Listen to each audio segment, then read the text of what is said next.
Oke, welcome back to another daily coding videos. Kali ini kita bakal lanjutin Flutter e-learning app kita dengan proses login, di mana login itu harus disimpan tuh tokennya pakai local storage atau kalau istilahnya di Flutter itu shared preference. Shared preferences gitu ya. Nah, ini mungkin teman-teman belum tahu apa ini. Jadi ini token yang kita dapatkan dari Postman. Sebentar. Nih, token yang dari Postman yang kita dapatkan itu harus disimpan untuk request selanjutnya. Nah, ini saya juga belum tahu nih gimana cara implementasinya, tapi nanti kita coba aja. Jadi ini token yang kita dapatkan di sini. Coba, ntar. Nih, JWT ini harus disimpan di dalam sebuah local storage atau dalam sebuah shared preference yang nanti itu akan dipakai lagi untuk request-request selanjutnya. Nah, ini saya juga belum tahu nanti gimana implementasinya, tapi kita buatkan dulu theoretical background-nya kenapa dan apa itu local storage. Oke, ini hasil googling ya guys. Jadi saya googlingnya Flutter local storage, kemudian saya bukain semua. Ada yang pertama di Medium, ada yang kedua yang di Flutter documentation. Jadi kita mulai dari dokumentasi Flutter-nya dulu.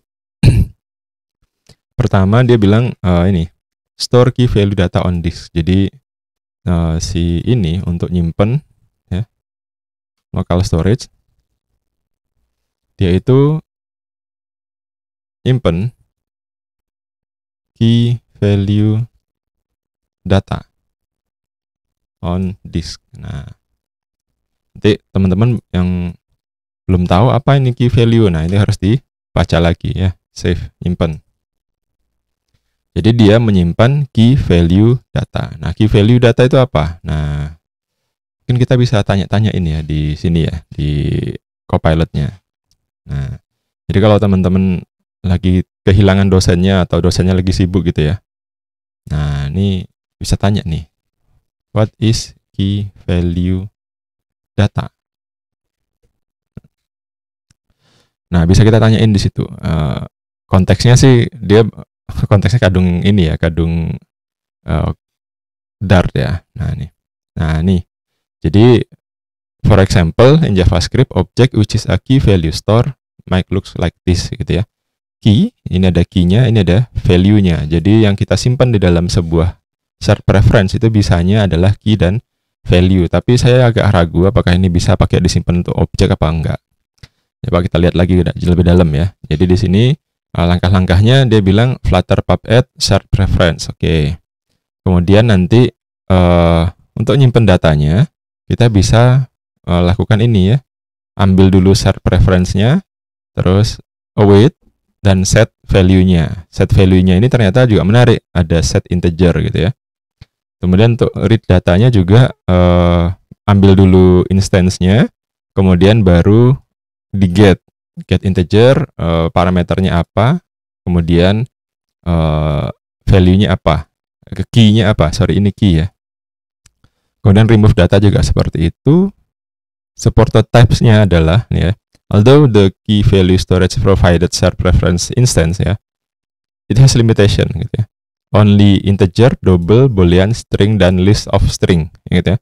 Integer, double, boolean, string dan list of string. Jadi kita nggak bisa menyimpan custom object di sini. Dan dia tidak didesain untuk nge-store data yang besar ya. Tidak ada garansi bahwa data bakal persistent across app restart. Nah, ini juga pertimbangan ya teman-teman. Complete example-nya ada di sini. Nah, ini kita build dulu nih knowledge map-nya kita atau konsep map yang bisa kita bangun dari sini. Jadi pertama dia nyimpen key value store ya. Terus tipe datanya gitu ya. Ada yang apa nih? Ini enggak ya? Tipe data ada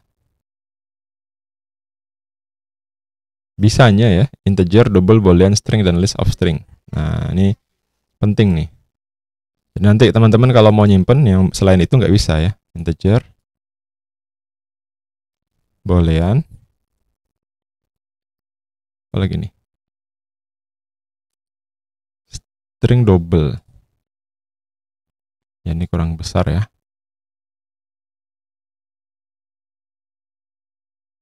String,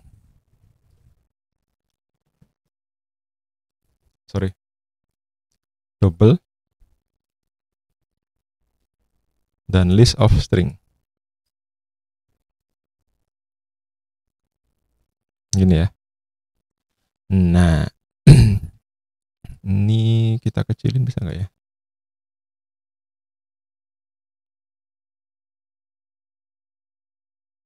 Oh, bisa. Oke. Nih, integer. Ya.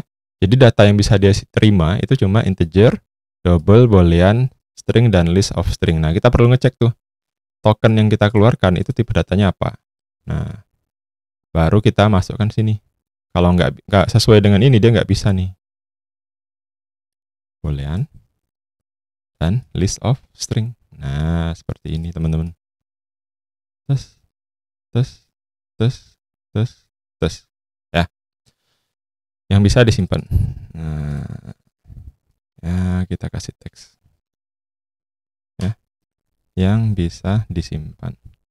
Nah, yang bisa dia simpen ya, ada integer, ada boolean, ada double, ada list of string. Jadi kalau token kita ini seperti ini ya, dia kan ada kutipnya, berarti dia string. Nah, ini bisa disimpan. Disimpan di mana? Di string sini ya. Nah, ini kita bisa ganti warnanya. Nih ya. Nah, apa aja kita bisa sebenarnya ini bukan simpen ya, manage ini. Manage key value data on disk. Nah, gimana caranya kita bisa lakukan prosesnya itu dengan menyimpan ya. Kita bisa simpan. Kita bisa operasinya ya tadi ya. Di sini bisa save, bisa read dan remove data. Berarti kita jadi dia nggak ada update ya. Coba sih. Ya kan? Dia ngomong nggak ada update. Mungkin dia bakal nge-replace gitu ya. Jadi nggak ada update nih. Simpan, remove, ya. Terus read. Mungkin kita perlu ganti ini jadi bahasa Inggris saja. Save, remove, dan read. Jadi nggak ada nih. Kalau nanti teman-teman tanya bisa nggak diupdate? Nah, kalau kita dengan pengetahuan yang ada sekarang itu belum ada ya. Belum bisa diupdate. Adanya ditumpuin gitu ya. Kayaknya ya. Remove, save. Nah, save-nya juga sesuai ya. Save-nya itu ini ya, set ya, set integer, counter value dan counter. Oke, sebentar. Ini perlu dijelasin lebih detail lagi sih ini. Nih. Key value, kita punya key value kita simpen, kemudian kita save. Savingnya gimana? Karena tadi kita punya tipe data ya, saya yakin dia itu seperti ini. Nah, sekarang kita coba aja di GPT. I want to save token to shared preferences. Oh iya, ini kayaknya ketutupan kamera saya nih kayaknya. Beginiin aja ya. After login successful, how to do that? Nah, jadi JWT-nya pengen disimpan. Nah, simpennya gimana gitu ya? Nah, pakai shared preference package, tambahin ke ada future-nya, ada begitunya ya. Udah selesai. Itu doang. Iya kan? Nah, ini berbeda ya. Oh. Give me list of function available to set value in shared preferences. Jadi ketika ngeset itu ada macam-macam ya. Ada set string. Tadi kalau kita lihat ada set integer di sini. Nah, ini yang perlu teman-teman ketahui. Nih, macam-macam nih. Nah, setnya itu macam-macam. Ada set string, set boolean, set integer, set double, set string list. Ya, gimana? Ya itu di sini berdasarkan pengetahuan kita sebelumnya bahwa dia punya ini, gitu ya. Kalau yang set gimana? Setnya macam-macam. Ya, ini karena saya males nulis, jadi kita screenshot aja. Terus, nah, sebentar di copy, terus masukin ke QuickJam. Nah, jadi nyatetnya udah enak. Terus, nih. Nanti ini dibuang dulu aja deh. Gini wes. Oke. Jadi untuk nge-save kita punya metode macam-macam ya. Nih. Ada set string, set value, key-nya apa. Tapi kuncinya sama ya, ada key, ada value. Nah, key-nya ini yang harus sama gitu ya. Kemudian kalau remove, give me list of function to remove shared references. Nah, khawatirnya nanti remove-nya itu remove semua gitu kan. Ternyata enggak. Kita bisa kok ada remove apa. Yang di remove apa? Nah, ini menarik. Kalau nge-remove kita udah nggak ditanyain lagi apa namanya? Tipe datanya. Yang ditanyain adalah key-nya ya. Nah, ini menarik ini teman-teman. Jadi nanti kalau nge-remove jangan pikir ada set string gitu kan, terus ada muncul remove string, nggak ada. Adanya ternyata apa? Ini ngasih notes-nya di mana ya? Enaknya gini. Nih. Kalau nge-remove nggak ada remove integer tst, tapi adanya remove key-nya. Nah, kayak gini ya. Ini pengetahuan penting nih. Nanti remove. Oh ya, kita remove integer, remove apa ya? Enggak ya, enggak kayak gitu. Remove yang pakai adalah key-nya. Kalau set kita pakai ini penting nih. Warna apa ya? Kalau ngeset disesuaikan dengan tipe datanya. Ya. Misal integer maka set integer ya. Formatnya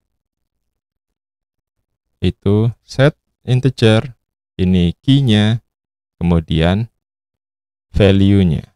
Nah, kayak gini ya.